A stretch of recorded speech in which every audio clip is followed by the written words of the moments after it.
This tragic bridge collapse in Baltimore is what experts call an unusual incident, but it's something that also hits close to home.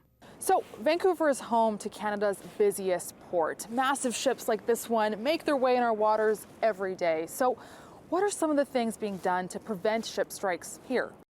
The more vessels that we see, the greater the risk could be. I mean, again, this is a very, very small risk. We are well on this path of looking at protective measures. Take the Lionsgate Bridge, for example. It spans one of BC's busiest waterways.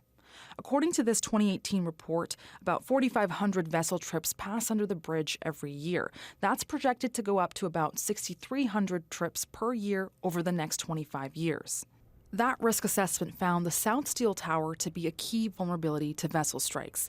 But State says one solution in the works is adding rock berm, mini island of rocks that protect the bridge from being hit. Because of that sort of steep angle of the rocks, when something hits it, it can only go so far through it before it actually just gets grounded, essentially. The North Tower had rock berm placed in the 80s. It's not clear when the rock berm will be complete for the South Tower. And a lot of influencing factors that need to be well understood to ensure that we have the appropriate design. The Ironworkers Memorial Bridge is also getting updated by adding protective columns called dolphins. Essentially, if something were to hit it, it would get deflected away from it and also absorb any impact or help lessen the energy that was going through it.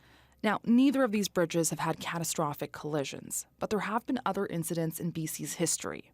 In 1979, the second narrow CN rail bridge was struck by a cargo ship carrying logs during heavy fog. That bridge was closed for 6 months. And in 2011, a gravel barge struck the Queensboro Railway Bridge in New Westminster. It was inoperable for 2 months, causing major traffic disruptions. Now, the Vancouver Port Authority says one of its mitigation strategies is to do simulations with pilots in case there is ever a power outage on a ship.